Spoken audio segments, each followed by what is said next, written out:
J Street, where they're trying to get across to make all the traffic in there. They not get across between J Street and August the train's in the way, through there, and that's the hopefully if we have the city and the traffic is through there, that between 4 o'clock, 4 to 5, really we want to have literally a security officer over there directing so that when people try to get on the high street, this lane is a problem. Stop them back out the block, to get them so that they can get through and it's simply not clearing, and it means that everything jams. Oh, you're right, multiple lanes. Anyway, those are things that if you I did that where we're starting to install on the second passenger. And I already said, unfortunately, the operator training and also just heat. I was trying to have it. He ended up where it went full fare. It didn't do the discount fare. Yeah, so I next day went back over here to the customer service, and they credited it because I was putting a new charge on my cards. So they do now this thing which they didn't do before. They do that now to make the change there. Still on the bus fare. Now the question. You okay? New fare boxes coming off? Okay, good. Damn paper, or you can still in the paper issue. How are you? See ya. The new vending machines, they're going to stay where they were. Making sure they're acceptable because we have so many people that still like to play. You know Bob Holderness, yeah? He's a good guy. Yeah, he is. I like him a lot. He is a good guy. It's a nice letter. I saw him. He was really very well. Could I ask everybody to have a seat so we can get started, please? Thank you.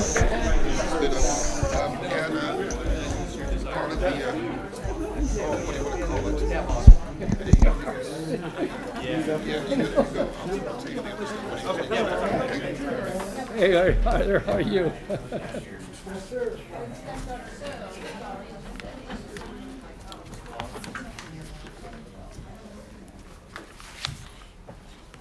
Did you see this thing about the meeting minutes? Yeah, I did. What they said. Or stop work? This? Yeah, this. Like somehow they think that's coming through anytime soon. I did see that. But I think that. In the world, can we continue to approve minutes if we will stop work? Good? All right. Okay, call to order the 5:30 meeting of the August 13th, 2018 meeting of the Regional Transit Board of Directors. Would the clerk please call the roll to establish quorum? Director Budge? Here. Director Hansen is marked as being absent. Director Harris? Here. Director Detrick is here for Director Hume. Welcome. Director Jennings is absent. Director Miller? Present. Director Morin? Here. Director Natoli? Here. Director Chenier? Here. Director Cerna? Chair Kennedy. Here. With that, we have a quorum at 100 votes. This meeting of the Sacramento Regional Transit District will be cablecast without interruption on Metro Cable, the local government affairs channel. Tonight's meeting will air on Wednesday, August 15th at 9 a.m. and replayed on Friday, August 17th at 9 a.m. and will be webcast at www.sacmetrocable.tv. It is also closed caption. Members of the audience wishing to address the board should fill out a speaker card located at the rear of the room and provide it to me or Adam. Please speak into the microphone and state your name for the record. We would appreciate everyone turning off their cell phones. Thank you. Thank you. And if you'll please join me in the Pledge of Allegiance. I pledge allegiance to the flag of the United States of America and to the republic for which it stands, one nation, under God, indivisible, with liberty and justice for all. With that, we go to public addresses the board on matters not on the agenda. And the arrival of Director Cerna. That's a big event. Okay, well, you're challenging me here. So the first is, I believe, Loco Lolazella? Oh, I like Loco. That's actually quite awesome. it does look like an L. I might use that. Coco Cocozella. Thank you. From Sacramento. A couple things. I like Connect Card. That's a positive. If the Folsom buses become part of RT, something to think about for the future is to please increase the frequency of the number 10 service to every half hour Cindy? at least. It's on. Oh, okay, there, thank you. Please. And on a larger scope of that topic is please try to not use current ridership as the only metric to determine the future frequency, because I feel strongly that sometimes ridership may be lower because service is not adequate. So it's kind of like a funny situation. So I propose that ridership will increase if the service is adequate to really serve the needs. Another thing is I ride the train every day as a commuter. I have some concerns about the driving techniques on the trains. They're frequently extremely jerky when coming to a stop, and sometimes, actually quite frequently, they'll pull into a station and kind of like stop and then lurch forward and then jerk to stop. It's kind of strange, and this happens very frequently. So maybe some renewed training or something about the quality of conductorship. Okay, thank you. Thank you very much. Mike Barnbaum. Good evening, Mike. Hey, Chair Kennedy, members of the board. This is a presentation to the board that's a follow-up from a presentation made by staff during the general manager's report at your last board meeting. Staff reported, as usual, the financials, the ridership numbers, and how the picture of RT looks. If you will recall, ridership is very strong during the peak of the peak times. Where ridership has been a concern and has dropped considerably has been the off-peak time, nights and weekends especially. So I have some news as part of this presentation to help boost evenings, weekends, and non-peak times. I'm pleased to announce that the 2018-2019 Sacramento Kings schedule has been officially released. It was released at 1 p.m. on Friday the 10th. There are 43 home games, 41 of them regular season games and 2 preseason games. Of those 43, 36 of them will tip off at 7 p.m. Here are the exceptions. Sunday, November 25th, 3:30 p.m. Thursday, November 29th, 7:30 p.m. Just oil changes. We also exchange Sunday, December 23rd, 3 p.m. New Year's Day, Tuesday, January 1st, 6 p.m. Sunday, February 10th, 3 p.m. St. Patrick's Day, Sunday, March 17th, 3 p.m. and Fan Appreciation Night, Sunday, April 7th at 6 p.m. Here's just a note for the record on the current service, and as you will recall, there was a change on Father's Day this year. So here is the most up-to-date last train information. For non-Sunday holiday slate of games from 7th and Capitol, the last Gold Line train to Folsom is at 10:24 p.m., and Blue Line to Cosumnes River College 11:16 p.m. At 9th and K, the last Blue Line is at 12:32 a.m. For the Sunday holiday slate of games, the last Gold Line to Folsom at 7th and Capitol is 8:24 p.m., Blue Line to Cosumnes River 9:16 p.m., and Blue Line to Watt I-80 10:32 p.m. Thank you for allowing me to make this presentation. Thank you, Mike, and thank you for reminding us about the 3 o'clock game on St. Patrick's Day. Helen O'Connell.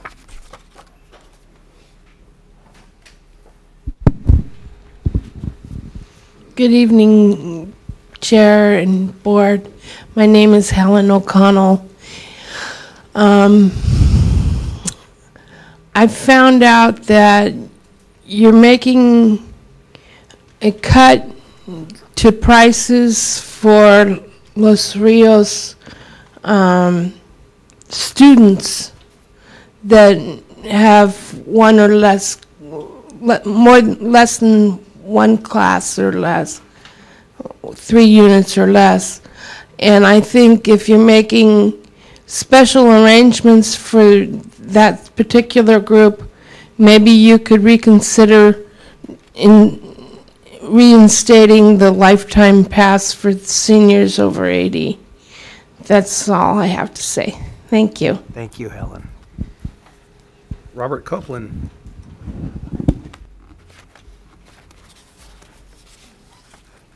Welcome, Robert. What Coco said about the light rail trains being jerky, I can vouch for that myself.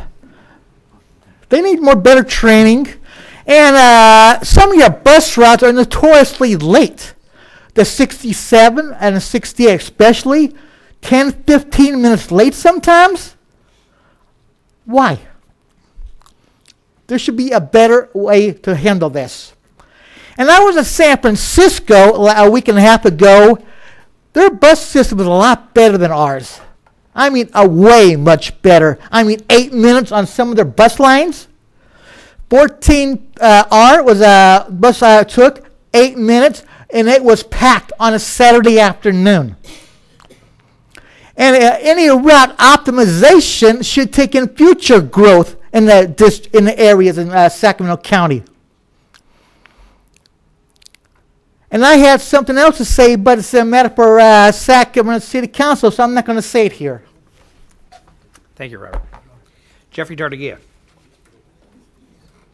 Somebody want to get Jeffrey a microphone? Hey, just didn't want to cooperate. You okay, Jeffrey? Yes. All right, we'll do it this way. Patrick, I am still waiting for that consultation with Mr. Walker. It's been interesting on that. Would you please, Mr. Lee? Mr. Tartagia needs a contact with our consultant on the route optimization study. Could you please make that connection? Thank you. I'm having fun time reading the book. I hope you've had a good time reading Mr. Walker's book. Today, 434 Gold Line pulled into the Sac Valley Station. It's when it's supposed to leave. As you are right now working on the 51, this Saturday, the fare box machines were not functioning. Was it blank one in the morning, and when I went in the afternoon, there was a failure on. I do not know whether this is operator training, and I met up with another one that said on the side of the box that it was good. I know that for the light rail, you've had 30 of them being out of commission. I'm wondering how many of the Connect Card fare boxes are not functioning at all times. And when you have that, particularly on the 51, you lose a fair amount of revenue because simply for the entire trip of that, there is no fare being collected. And that's back and forth, and I do not know how many times. And this was just a Saturday. Also, I will bring to your attention is that the SAC TA, you had a discussion related to the reminder of, hey, SB1 money.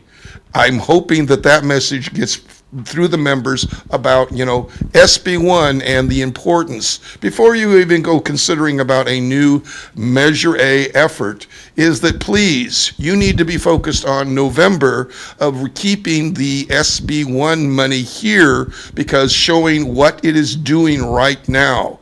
And that means this week I'm going to be saying to all of you guys, you all need to go where there are drivers. Not transit people, but drivers, and get the message to them that this is important. So it's not us transit riders, because the percentage of that, as your Valley study suggested through there, it is the other people that need to know how much structure is dependent upon these effort and dollars. I see I have 45 seconds left. I will say to you also that, board, that it started with Elaine, and the last person I'm aware of that's been lost was Wendy, if I understand correctly. So you're back to, you have no one for running the web again.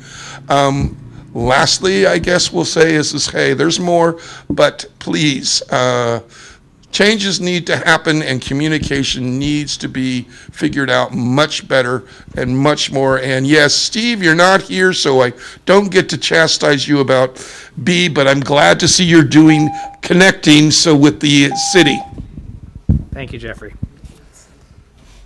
Sarah Kerber?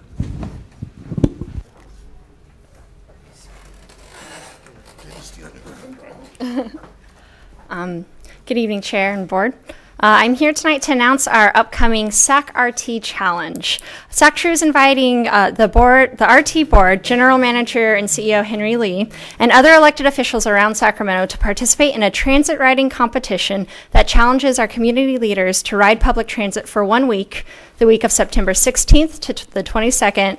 We believe that the best way for our community's leaders to be informed, to make informed choices, is through firsthand experience of what riding on public transit in our community is actually like. Similar to the SF Muni Challenge in 2015, where elected officials rode public transit and posted photos about their experience to social media, City Council member Scott Wiener won that. This is an exciting opportunity to engage with the public and make public transit fun. We'll be tracking points through photos that participants post and tag of themselves riding public transit using the hashtag SacRTChallenge on Facebook, Twitter, or by directly emailing it to us at info@sactrue.org. We'll record points daily on our tracker on our website at www.sactrue.org/transitchallenge. And double points will be awarded for posts with your constituents, and triple points will be awarded for posts by your constituents with you in it. Remember to use hashtag SacRTChallenge, and we hope that this is a fun way to increase enthusiasm and use of public transit in our community. Please feel free to contact me with any questions you might have about the challenge. Thank you so much. Thank you, Sarah. Mr. Ketterling.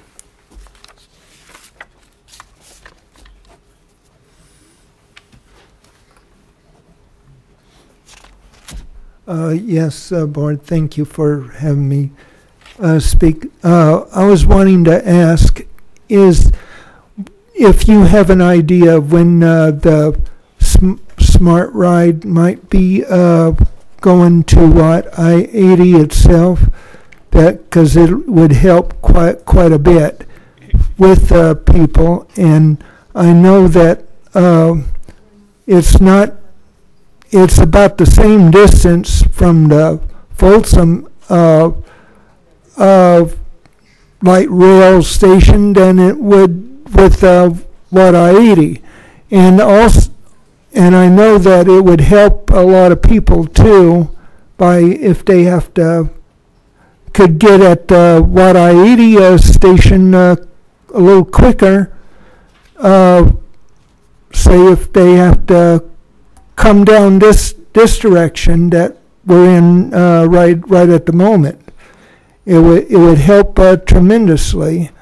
And I know that you're going to be keeping I-80, and I know that needs to be work done on over there. But even if you don't start it right there at Wat 80 itself. Even if it was Roseville Road would help of being connected to come over this way. And that's what I wanted to mention. And I know that there's been several people asking about that as well. Thank you, Art. And staff, we got those questions. We will get back to you, Art. Okay. And I just got another card from Felix, and I am afraid I cannot read the... Huerta. Okay, there we go. Thank you. Good afternoon, Board. My name is Felix Huerta. I'm the business agent organizer for Operating Engineers Local 3. And I'm here today to provide to you copies of the most recent communication we've had with the state of California. They have accepted our petition for unionization. There is a hearing set. First date of the hearing is set for September 19th. I want to point out to you the petition and the response from the state of California says very clearly, and you'll look at the last page of the document, the scope of the hearing will be limited to one question and one question only. It's whether or not the proposed unit that we've submitted is an appropriate unit under the law. So all the other questions, issues that your labor relations director has submitted to the state has been eliminated, and it's been directed to one issue. The issue is we petitioned for a new group called, and we're not petitioning, as I said the last time, for the original group, which is called the Employee Management what is called the AEA, excuse me, I apologize, Management Confidential Employee Group, MCEG. We didn't petition for that group. And I said the last time, there's a reason why. We don't want Mr. Henry Lee to be in the unit because he's part of that original group. We don't want Mr. Stephen Booth to be in that group because he's in labor relations. Nor do we want your general counsel, assistant general counsel, and all the vice presidents that you have. There are 11 of those positions that we've said we're not interested in. So the unit that we petitioned for is called Management Professional Employee Group, MPEG. That's the only issue that the state is going to rule on. So we hope that you will direct your labor relations director, your general counsel, and any legal counsel that you hire to let the employees organize. They have submitted a majority of the cards for unionization. You're going to spend $5,000 to $10,000 in your legal costs that is unnecessary. So we ask you to direct your administrators to let the unionization go through, approve the unit that we've petitioned for, that's an acceptable unit, and go from there. Thank you very much. Thank you. Next item is the I'm sorry. Mark, you. That's the question for the chair, if you'd like us to respond to Felix's... Very minimally. So absolutely, Felix is correct. We're going through the process for determining which job classifications are appropriate for this bargaining unit, if any are appropriate for the bargaining unit. That's the process we'll be undertaking. And obviously we don't have agreement on all of the positions that should be in that bargaining unit if it forms. And so we're going through that process through the state, as he outlined, beginning in the middle of September. We'll have more when we finish. Okay, Mr. Huerta. Understood?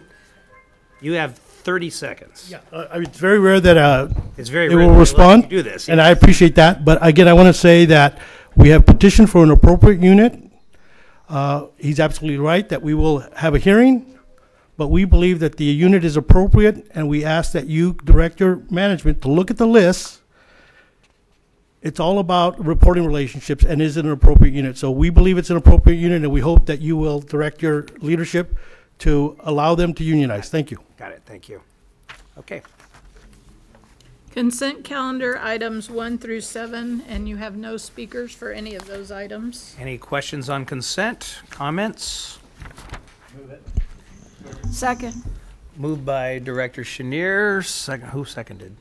Miller. Mr. Miller?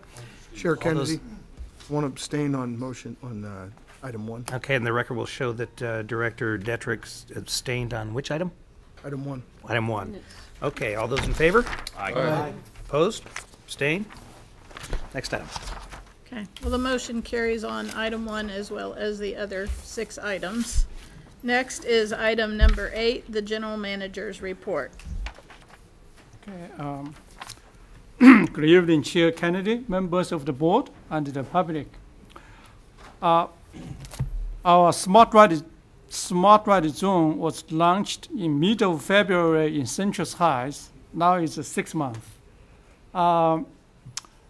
As you can see, this is our trending line. We used to start from 30 rides a day. Now we are over 300 a day. On June 30th, we launched our Smart Ride for the Franklin South Sacramento communities. We host a press conference at the Capitol Center on Franklin Boulevard, and we were joined by a number of dignitaries, including Congresswoman Matsui, Mayor Stenberg, and SAC-RT board directors, including Chair Kennedy, Director Harris, and Shinil. We were informed that 2 mayors from this board would join us, but we didn't see you guys. The launch brings this innovative new service to some underserved communities, and we have already seen a steady growth in ridership, and we hope the steady increase will continue. Okay. Our next topic is about the wide open walls. If you can see from here, SAC-RT is a participant in the Wide Open Walls Festival for the city. Work has begun on transforming our customer service center on Art Street with a detailed, vibrant art piece showing color, nature, and energy.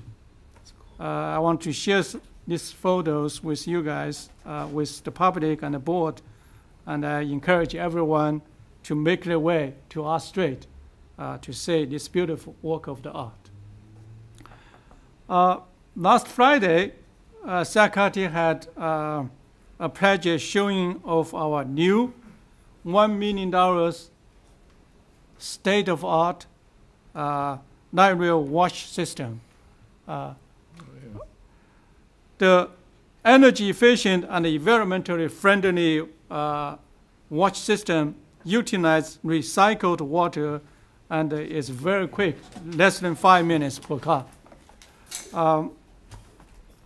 We had very good coverage from KCRA, CBS 13, Capital Public Radio, and the Sacramento Bee in last couple days. So I just wanted to play a quick clip from CBS Good Day Sacramento.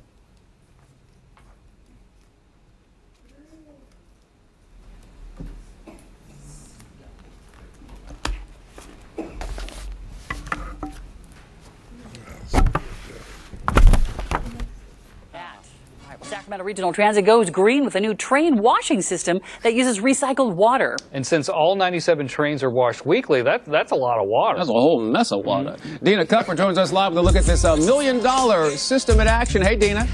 Well, to our Good Day viewers, good morning. You are getting an exclusive first-hand look at this perspective of this brand new state-of-the-art car wash for SAC-RT trains.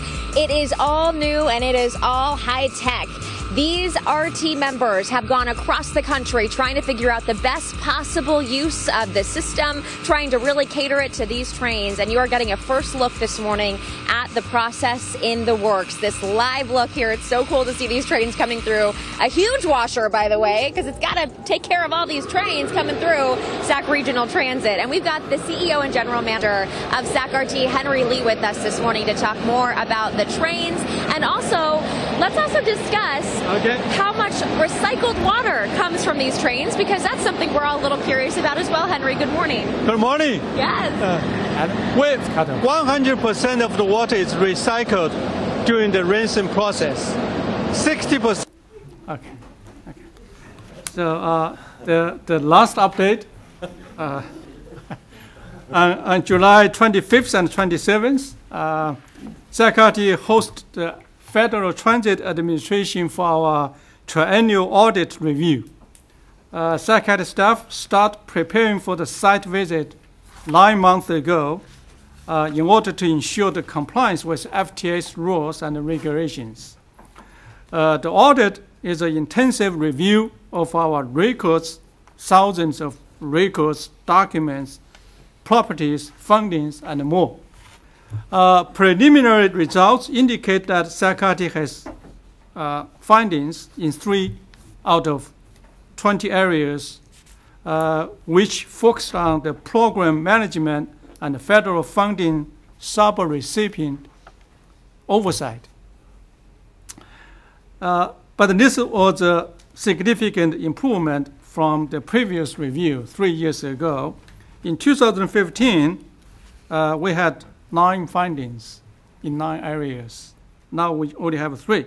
But in the meantime, we are confident we will be able to completely correct 2 out of 3 findings within a month.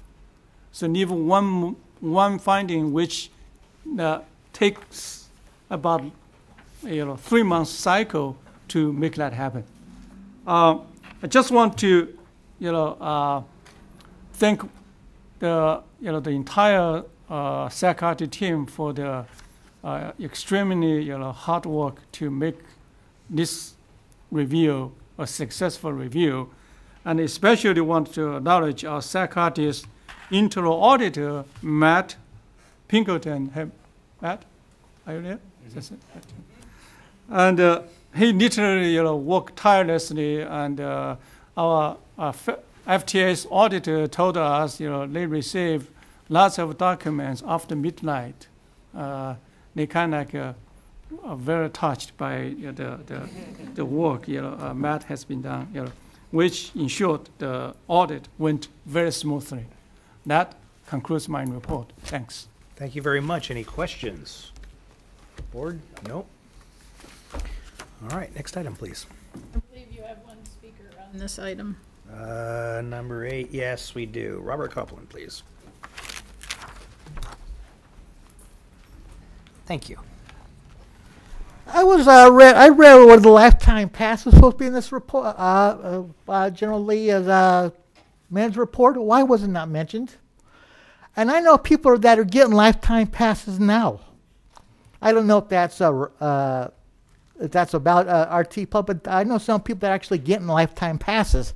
And as far as the recycled water, are the RT buses also use recycled water? That's all I have to say.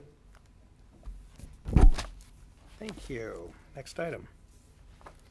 Item number 9, before you are 2 resolutions. One is amending and restating Title III of the Sacramento Regional Transit District Administrative Code relating to rules of procedure with closed session at the beginning of the meeting, or a second choice, Resolution B, amending and restating Title III of the Sacramento Regional Transit District Administrative Code relating to rules of procedure with closed session remaining at the end of the meeting. And here to present is Laura Ham. Good evening, Chair Kennedy and directors.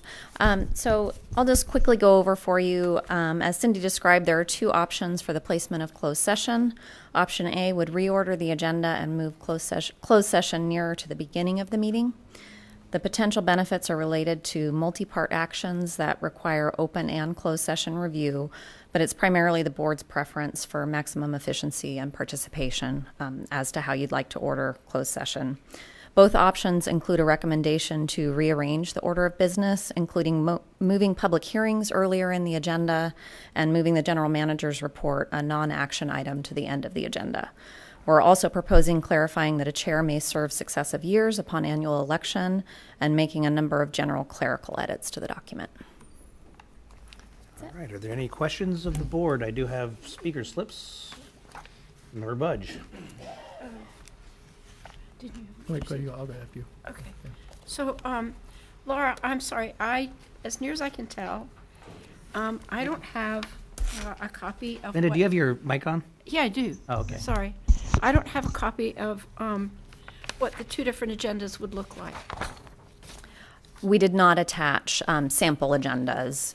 So the order of business for option A, moving closed session to the beginning, the meeting would be called to order, then the board would immediately adjourn to closed session. It really is in here somewhere. It is.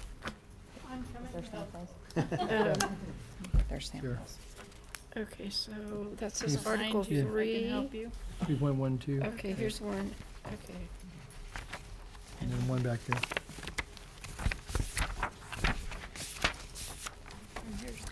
Okay, super. So that would be, and this would be. Okay, got it. Thank you. You're welcome. Anything else from everybody? No, I got it. Okay. Mr. Tolle. Director Tolle. Yeah, I just wanted to, on the order of business, it would seem to me that certainly to, I think, maximize public participation and certainly people's ability to stay with us, particularly if we have a long agenda. I guess I would just offer that maybe the chair working with the general manager that we can adopt the normal order. Right now, we've switched this to have the closed sessions at the end of the meeting, but depending upon the time, rarely do we have long closed sections, but there can be an opportunity. I hate to have people wait down here an hour while we're in closed session, so it would seem to me that there ought to be some ability, working with the general manager, with the chair, to determine, what would be the appropriate order. I think the focus on having the maximum, public access and participation ought to be the key here. And if we want to move the, closed session to the front of the agenda, we certainly can do that. But I'd hate to see it have people waiting down here for an hour or better while we're in that. So I guess that may be with the exception rather than a rule. And I don't know that we have to call out necessarily. I think we have the ability certainly to have that flexibility, particularly with a closed session, to publish that, obviously, make sure it's well publicized with the publication of our agenda. So I just would offer that as a suggestion as maybe one way to handle it. Whatever order we adopt, I think that it ought to be with consideration for folks that would be here waiting to see the action items. So I think what I'm hearing is that maybe this is a kind of a default, but play it by ear and case by case. Yeah. Because I completely agree. Yeah.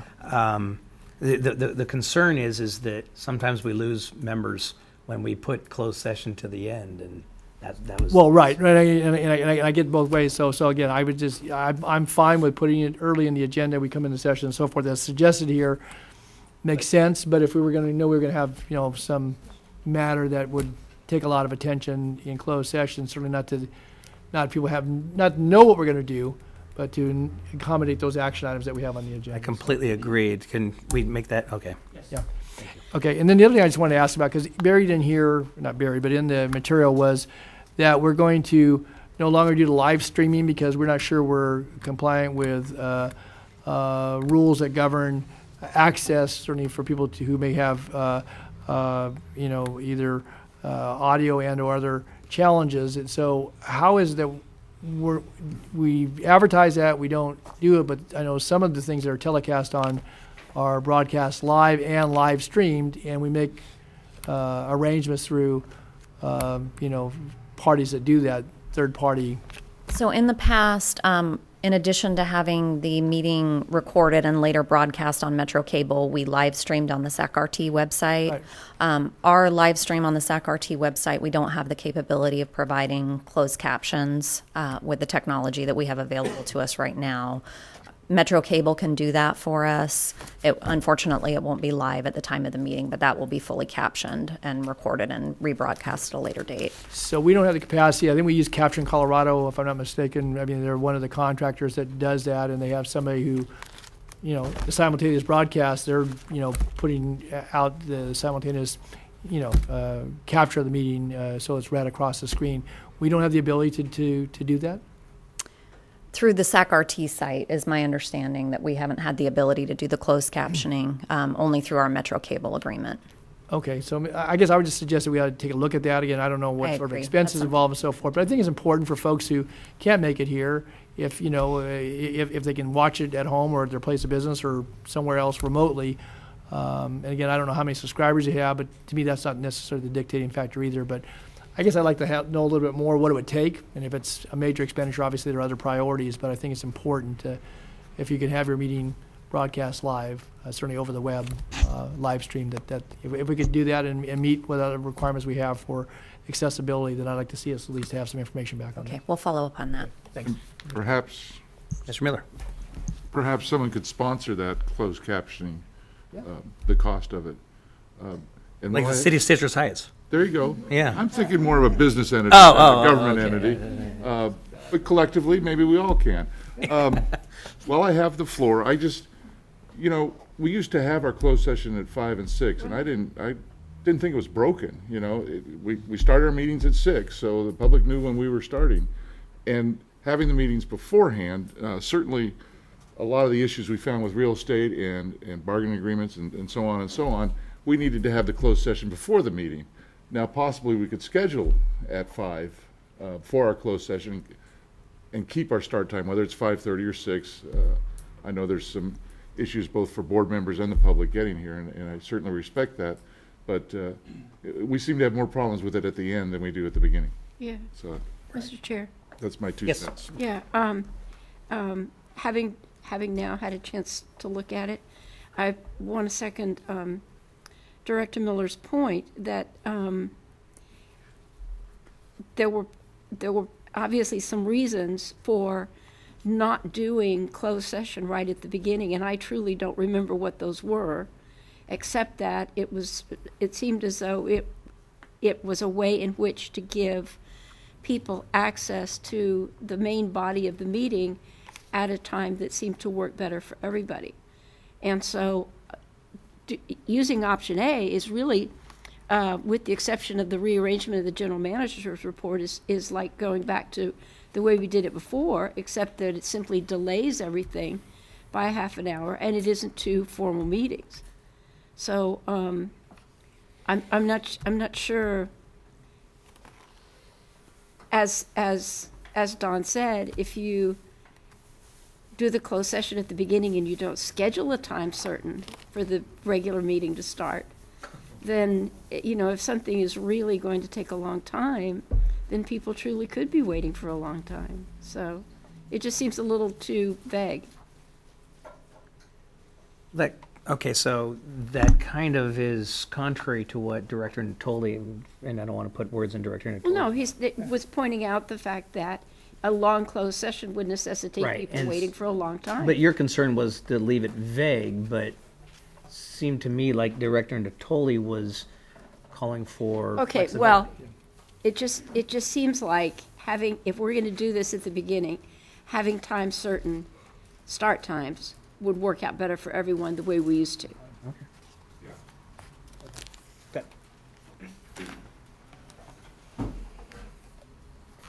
Anything else? We do have speakers. Yes, sir. So the conversation is still a little vague. I mean, if we thank you for that, Ms. Budge. We can do a time certain start for the meeting. I think that the public deserves that. But there will be occasions when closed session runs long. So unless we have a way that's stated right now on how to do that, I'm not content moving the motion forward. If we have a closed session item that might take an hour and a half, would the scenario then be we come down and somebody makes an announcement saying, we'll be tied up another half hour? The public might react adversely to that, or they might accept it well. But it's a point that has to be reckoned with before we move something forward here. I mean, we really haven't said if we want to go with A or B, or just leave it open to discussion. Thank you. Okay, I'm ready to make a motion to approve staff recommendation, but I want to put off the change of closed session time at this point. I don't think that there is consensus on the board, and I understand the concerns of the public. Did you say there's public comment? Yes. Let's do that.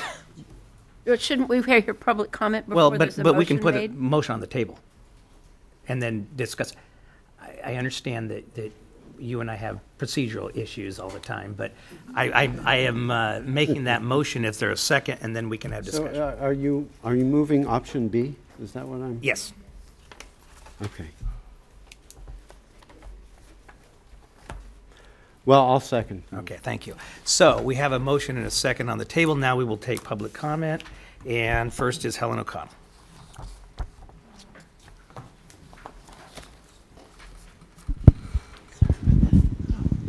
Good evening again. This is Helen O'Connell.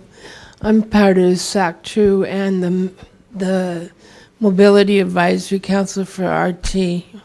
I think if you have the closed session before the meeting, it should be noted that that the RT board meeting would be at a regular time, and you could adjust the meeting ahead of time, whether it take an hour or an hour and a half. You'd have to adjust it for everybody. Or you can just leave it the way it is now and make exceptions for certain times when you need the whole board present. I believe that you just seconded Director Natoli's motion. Thank you. Director Kenny's motion is on the table. Which isn't far from your motion, Mr. Yes. Okay, next we have Mr. Barbaum. Yes. Thank you. First of all, let me congratulate staff that put this together for the board and for a healthy discussion tonight. This wasn't a very easy report to write or present. The discussion has been very positive and professional, great exchange of ideas. I would even put on the table perhaps even a friendly amendment in the main motion. Consider the fixed start time of open session to 6 p.m. if the commitments towards SAC-RT Forward and other processes going on during the business day at hand can show a commitment not just exclusively to rail, as you saw what happened on Father's Day, but additional service is operating later into the evening as well. I mean, yes, until then, and there's a commitment to invest in later evening service, perhaps to the motion on the table right now, I would second it that option B is the best choice to have the comment period on non-agenda matters in the beginning of the agenda and the closed session that the public is not accessible to at the end of the meeting. But to the point made on the board, when there's a lot of things at the end of the meeting, yes, I share the concern that there can be a loss of members, therefore a loss of votes that are very much needed to move an item forward and report back either at the meeting or at the next meeting, as well as with stuff affecting the public directly not being able to stay because a service is not running that they need late, you start to lose members of the audience too. So it's a balancing act. But certainly to the final point, sponsorships are going to be needed critically going forward. I work with a lot of folks at KHTK to help out with things like that. You know, there's a promo now that says, it's time to book your tee time at the Ridge Golf Course up in Auburn. Book anything after 2 p.m. and golf for only $20. Go to ridgegc.com for details. And that's a great sponsorship that they have at the sports updates. Thank you, Mike. Thank you. Just an example. Thank you. Thank you. Appreciate that. This message brought to you by Sarah Kerber, please.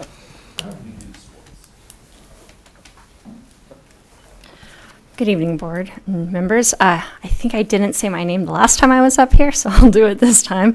My name is Sarah Kerber. I'm here with the Sacramento Transit Riders Union, SAC-TRU, and I'm here to express that SAC-TRU opposes moving closed session to the beginning of the agenda and moving public comment later in the agenda schedule, which would make public participation more difficult for riders.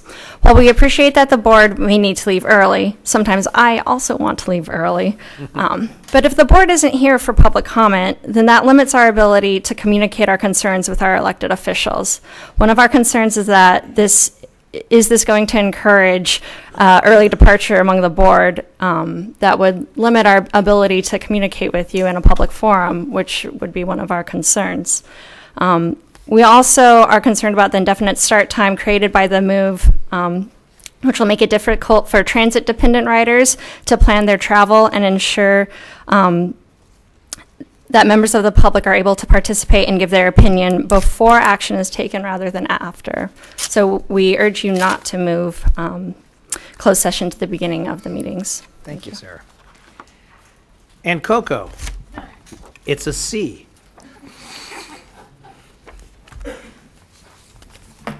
Thank you, Coco Cocazella. Thanks for letting me squeeze this in, and I'm sorry for walking in front of you before. I don't know what I was thinking. Anyway, and an idea popped into my head, but I will word it a little bit stronger than my colleague Sarah. I think it's somewhat ludicrous to not have a definite starting time for the public participation. But in any case, is it possible if there were closed session, let's say the set time for the public portion is 6 p.m. and the closed session looks like it will go over, in those cases, can it simply be deferred to the end? So if you're going to go over, then hold off the rest of that part and restart it at the end after the public. Does that make sense? What I'm saying? Okay. You get it. Yeah. Thank you. Thank you, Coco. Director Harris. So the only problem I see with this is that every once in a while we might have a general agenda item that's predicated upon the outcome of closed session. If that's the case, all we have to do is reconvene and take those items after. That means, Sarah, that maybe you have to leave before we finish that business. That's the downside for you. But I'm inclined to keep it the way it is and do closed session after. And if it plays out that way, that we have a long closed session and we have to come back and do some business following that, then you will either have to stay and participate in that process, or you won't be able to because you have to leave. So that's the downside for you. But overall, what I'm hearing from the public is that it's much better to have a guaranteed start time, generally earlier in the evening, so to facilitate transit needs, and that we can work out our issues with closed session on our time. Thank you, Director. Director Budge. So, looking at option B, there are 3 opportunities for public comment on public hearings. Item 6, which is unfinished business, item 7, which is public hearings, and item 9, which is new business. So what was the thought between inserting public addressing the board on matters not on the agenda during the middle of hearing opportunities as opposed to putting it on one side or the other?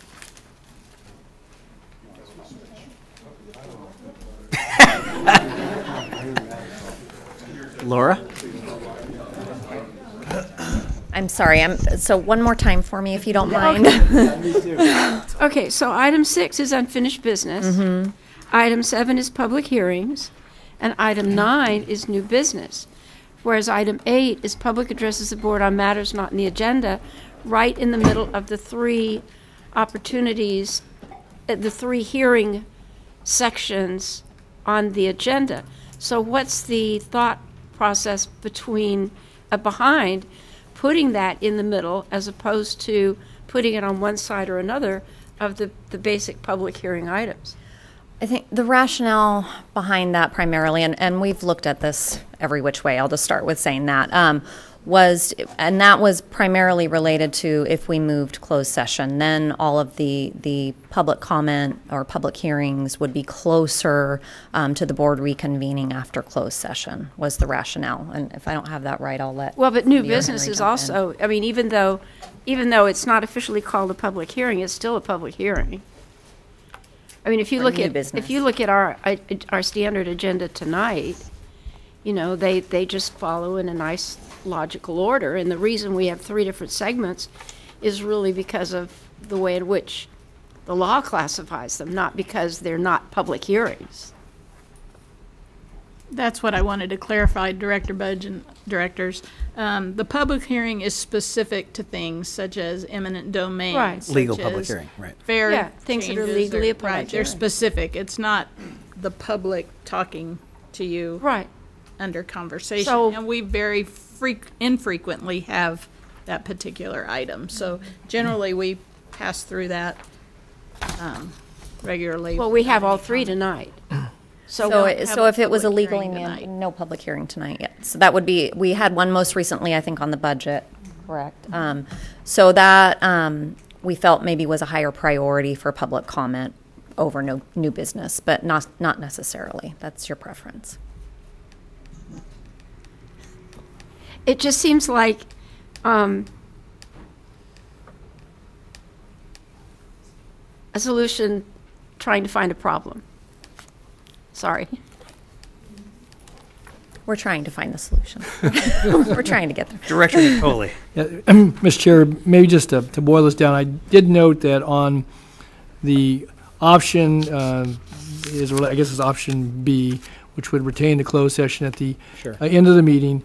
There's a note that's pretty clear, maybe that'll be in red rather than black. It says, this order of business may be changed after opening of a session upon order of the chair with consent of the board or upon motion of the board. So I guess if we retain it the way it is, but we have necessity to, in advance of any item that's on the published agenda that evening that needs to be taken in closed session, we just tell the public as we come into session, we've got to go into closed session. We'll explain, but it keeps it to discrete items, doesn't get into some other things we may deal more routinely with closed session. And I think it reflects certainly the public sentiment here. So I guess I would suggest maybe we got to just make sure that note's real clear.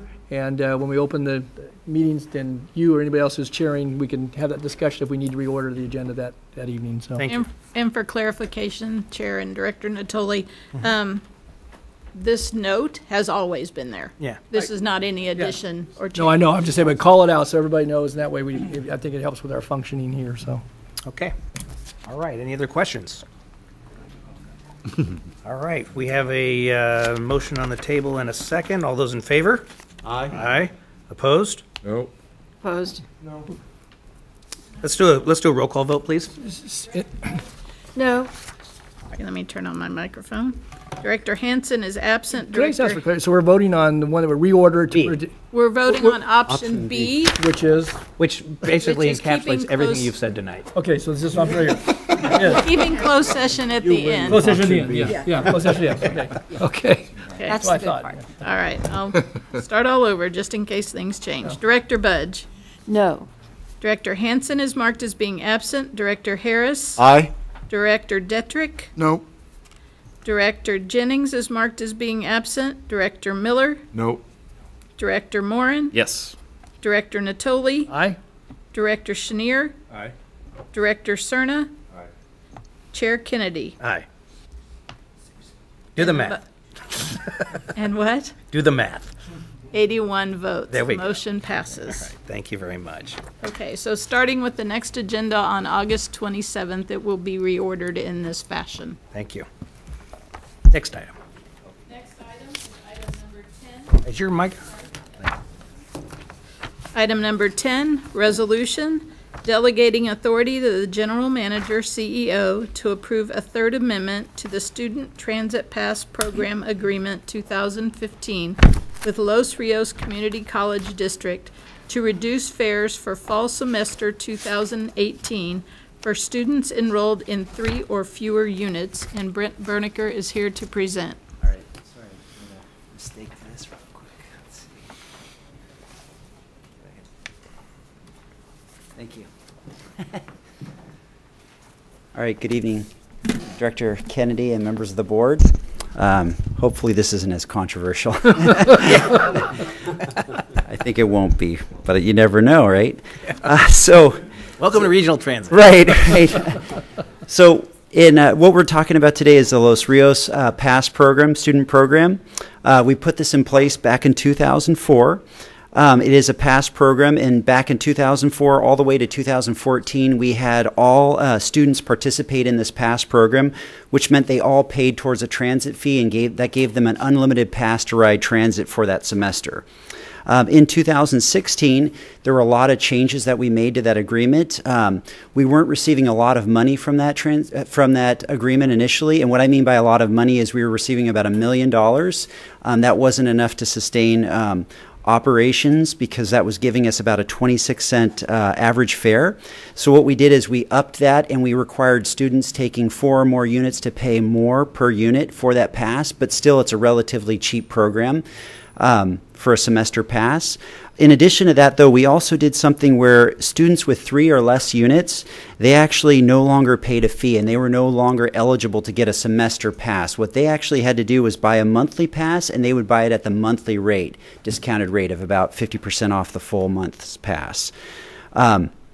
So after 2016, we started looking at this data, and I know we're in 2018 and you wonder why it took so long. Well, what you have to understand is when we first implemented this change, it was a 6-month change, and then we have to wait for about a year for the ridership survey to come in to kind of gauge like how we're doing with this program. So what we've learned is that those people taking under 3 units, that was a big hit to ridership. I'm going to get to that in just a minute, but I would like to propose that we are going to ask for a change to that program to address that. And there's a couple things that I want to talk about with this proposal. We want to make a temporary change because we know that making a permanent change will require a Title VI analysis. And also we want to do some more changes in the spring semester. The second change that I want to point out is this will not impact anyone with 4 units or above. Those are going to remain intact the way the program is in place. So we're just looking at people with 3 units or below. And what we want to do is we want to allow for disabled services and program students. That's a definition that Los Rios uses, which is people with 3 or less units to ride for free. There's about 400 people in that group. And then we want to allow students with 3 units or less to pay $5 a month for a monthly pass. So the reason why we have this change is, as we've been saying in some of these monthly ridership and finance meetings that we have, is ridership has actually gone down. When we look at 2015, which is 1 full year of data, versus 2017, where we have another full year of data, we lost about 3.7 million rides, of which Los Rios represented about a decrease of 1.8 million of those rides. So that in itself kind of tells you there was a general ridership decline, but a lot of this ridership had to do with the Los Rios students. So when we looked at proposing this change, we also looked at this from a fiscal impact standpoint. We noticed that our calculations for units, for those people that had 3 or less units that were buying monthly passes, we were only collecting $368 per month because they were basically shelling out $55 a month for that pass. So there was a price barrier problem there. And also we noticed that we also determined when proposing this change that we think like by lowering that from $55, which was originally down to $20, and now we're bringing it down to $5, we think there's going to be a lot more attraction for new riders. The second thing we want to talk about is there's a lot of benefits to this program. One of the big benefits is mobility. Then we also have the utilization of our existing system. We still have seats on the buses or room in the trains for those people to ride. And then also we want to deal with this potential ridership drop that we've been seeing. We've been seeing this for many years now. We need to start taking more serious action towards that. So as before you, we've put together these 2 recommended items, which is temporarily providing that free semester pass for the disabled services and program students, and also reducing the monthly pass down to $5 for students with 3 units or less. So I want to open this up to, if you have any questions, we can address those. Yeah. Director Natoli. I guess what really struck me here was that I know we raised the fares and adjusted them when it came to the Los Rios student population, and I get it about what we're going to do this evening, but you're talking about you figured 400 For the students, first so group, yeah. would be in that group. But when I look at the ridership drop of 1.8 million, 1.85 million, that is concerning. I mean, because you've lost riders who may not be riding under that pass program, but probably aren't using the system nearly to the degree that they were, if they even are. And this is not going to address that. You're going to get a segment of it, but a very small segment, I would take, because even if you had 400 riders that rode every day of the year, you'd still wouldn't get to 1.8 million. I think I need to clarify. Okay. The 400 was only for the disabled services program students. Okay. The students with 3 units or less, that is a much bigger population. Okay. So let me give you some numbers with that. What we did is we looked at the stickers that are issued, Okay. and we found that in fiscal year 15, they gave out 52,000 stickers. In fiscal year 17, when we eliminated that program for 3 or less units, they only were able to give out 34,000 stickers. So you had a huge drop in the number of stickers. 18,000 riders then. No, that's actually stickers that are given to someone, and then they can ride, on average, however many times, if it's 70 times a month or whatever it may be. So we're looking at, and I apologize, when I said the 400, that was just for that small group. Yes. So what we're talking about here, so that's an important clarification, Burton. So, Yep. so basically, we cut the potential ridership pool through that agreement by about a full 30% then. Exactly. And actually what we're finding is the students with 3 units or less, they actually ride more frequently than the students with more units, and maybe the other ones are busy studying. But it doesn't take away that they're still students. They're still trying to work towards their degree. What we found when we first did the negotiations is that there was a little bit of abuse for those students with 3 units or less. What we did is we sat down with Los Rios and we asked them to put in some places that, after, if someone signed up for just one class, dropped it, or wasn't working towards a degree, that they actually sit down with them after 2 semesters of seeing that pattern. So they're actually, from the college campus side, they're actually trying to make these students work towards something. And so we've worked that angle out as well. So just one other question that leads me to ask the question, if now that we have the data and you bring us a recommendation here this evening and you estimate there might be a little bit of bump in revenue, $20,000 or something like that, I guess. Yeah. Right? And it could be more. We actually want to see how. I think the biggest factor that we're looking at is we don't want to lose revenues, right? We want to gain ridership as much as possible with the least amount of impact to revenues. So we are going to lose $360 a month from those students paying $55. But now those students will be paying $5. And so we think by offering that out and promoting that out, I think they'll be buying those students with 3 units or less will actually start riding again, paying $5. And then going forward, and I don't want to confuse the matter, but when we get to the spring semester, we're going to actually look towards, instead of just giving them that monthly pass, but looking towards bringing them back into the semester program. I guess clarify this for me then, please, because so on the revenue in 2015, you had a little less than $1 million. Yes. By fiscal year 17, you're at a little over $2 million. Correct. So what was it we thought we were going to gain by basically knocking off of the program those 3 18,000 students? Yeah, again, it was the students with 3 or less units were signing up, taking the class, dropping it, or not really actively pursuing a degree. So there was, again, with hindsight, you look back at this and you could say probably a better step would be to put more controls at the Los Rios campus as opposed to just removing the pass. And I think that's what's been, all of this has kind of been done in the past couple years. Because I doubt very seriously after getting this information that very many folks were enrolling just so they could get an RT pass. So whatever was going on in their lives they needed to pursue or whatever. But I think, again, what this shows, though, is we've lost a very large pool of our riders from that particular source. So. Right. Okay, thanks. Yep. Yeah. Any other questions, comments? Is there a motion? I'll move the item. Second. All right, moved by Director Moore and second by Director Natoli. All those in favor? Aye. Opposed? I'm sorry, you're right, Jeffrey. As always, Jeffrey Tardigia. We will just forget about that whole vote thing. I'm sorry, guys, but what I will offer to you this is last time you did this, 2015, I brought to your attention exactly what you're now attempting to discuss and talk about.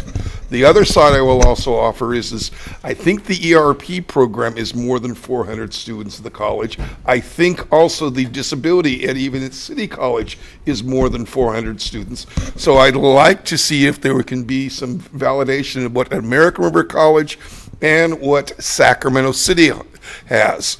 And there's other programs that are also involved with this. But there was that discussion about whether it was 1 to 3 units, 1 to 5 units through there. And you guys didn't even know how much a unit cost going through there. Now, I asked when we went through this, and you also introduced the summer program, which Brett did track. So you learned what the ridership was when you installed a summer program, which had not been there before. What you also are discovering is that most of them went to the paratransit, and that is a high-cost ridership. That is your 400 ridership through here. I'm hoping that likewise, if you're doing this and you have these, should we say, bits of information, that you make sure that when the vote comes to the students, that you do it in the spring with the voting process that they currently have of elections. Last time, you popped this in as a special election item at the start of the semester, and you wondered why you got the results that you got through there. So please make sure that you work in conjunction and you understand, by going to the, should we say, I think it's still Los Rios' chancellor's office is still on Howell Avenue, and making sure that you understand. At that time, you had a brand new person at that end as well, and she didn't understand the contracts that she was signing, and you had exactly the results that you have here. So I'm sorry, guys, this is great to see, but it's $5 per month, or, and the thing of trying to provide a freebie through there. This is about just like the other one of inviting back to the situation that you did not want to have, of people that just bought a Los Rios pass and then didn't take any, use it. So please, I understand your purpose and what you want to. I think you need to make sure and study it well. And I don't think this paper gives you a full discussion of what's going on. But I understand your purpose. But please, I don't like what you're trying to do again. Thank you, Jeffrey. Now we still have a motion and a second on the floor. All those in favor? Aye. Opposed? Abstain? Next item. I'm sorry. Oh, I'm sorry, Sonia's Next motion item. carries at 100 votes. Next item is item number 11, resolution temporarily authorizing free rides on Smart RT ride service for groups of 5 or more with a common origin and destination through modification of the definition of fare equivalent presented by Brent Berniker. Okay, sure. So the reason why you're hearing a lot of these promotional opportunities is we've discussed ridership is declining at the last board meeting. We discussed that we're going to come back this board meeting and a couple other board meetings in the future to kind of come up with ideas to address that ridership. This is a big issue for us. We've been looking at the data for a long time, and we've been trying to make slow changes, and we realize that some of those slow changes aren't giving the results, so we want to come up with more aggressive changes. And I think the Los Rios one was a great example where we're not changing the contract too much, but we're going to get we think we can get a good impact from ridership with very little revenue reduction. This next one was microtransit. We've had a lot of success, great success with microtransit. As I think Henry showed a little earlier, we have over 17,000 rides from microtransit. One of the important lessons that we've learned from this program, though, is productivity is the key to success. Therefore, to promote this service, we'd like to have the opportunity to temporarily provide free group trips for those when there's 5 or more people. Those people need to have the same common origin and destination. This, we think, will encourage new travel behavior patterns, and at the end, it's going to actually introduce them to RT and really get them excited about transit. Again, we don't anticipate there being a lot of significant revenue impact from this. It's a temporary promotion, and if you look at the data, only 69 people out of the 17,000 trips were group trips, so there's not a lot of risk based on the historical data. Furthermore, the big thing is the cost for this service is being paid for through an existing revenue stream, the STA revenue streams. So any variable cost as a result of adding additional passengers is expected to be minimal. With that being said, we're looking for approval on this program effective immediately. All right, so it's the RT pub crawl. Any questions? Questions? Is there a motion? It's too late. Mr. Chair, I think you can save some money with this one. Yeah, okay. So I'll move the item. Second. Moved by Director Harris, second by Director Budge. All those in favor? Aye. Opposed? Abstained? Motion carries at 100 votes. Item number 12, San Joaquin Joint Powers Authority. There's a written report in your binder if there are any comments. I know Director Hume is not here to provide any additional comments. But we do have Mr. Barnbaum. Thank you, Chair Kennedy, members of the board. I was, for the record, present. San Joaquin Joint Powers Authority meeting in July in Sacramento. Couple highlights for the public and the viewing audience, but as well as the board and staff too. Former RT board member, chair of the San Joaquin and Capitol Corridor JPA, Steve Cohn, attended the meeting and made a presentation about the Sacramento Valley Rail Working Group. Very interesting presentation. Their group typically meets immediately after SACOG board meetings in the daytime, and they let me know that their next meeting that they're going to convene will be right after the September SACOG board meeting in SACOG offices. The board discussed an agenda item about scheduling and operations, and there was a lot of discussion and information and education, in fact, about the conductors, the onboard crew, including the lead service attendants and the engineers, and rest periods. Several delays have occurred since Morning Express took effect.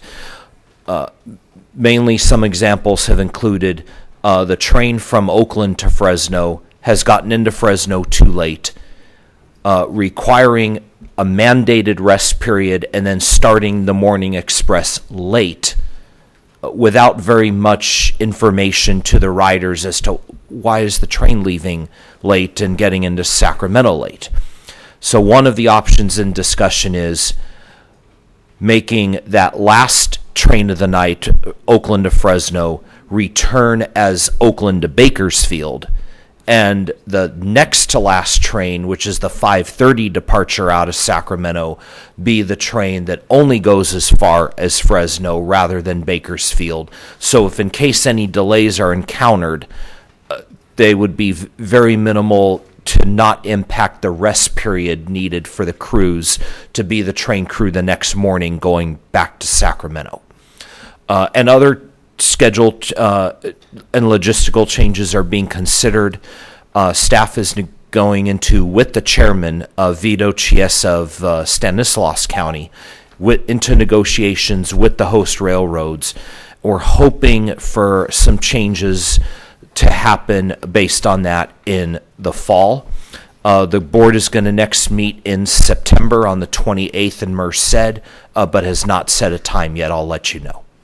Thank you. Thank you, Mike. Any questions, issues, concerns? Okay, with that, I believe we will recess to close session. And I'll read the items. Conference with labor negotiator, employee organization, ASME supervisor unit. And a second item, conference with legal counsel, anticipated litigation, Sacramento Regional Transit District versus Packard Transportation. And Mr. Chair, I assume there's no reporting out on this? Right. So people don't need to.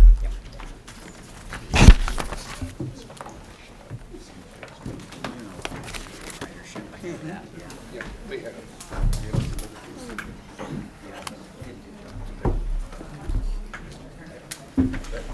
I wanted. To the final interview. Did you? So Monday at 1. Thank you, Coco. It was fun. Brent? Let me know when.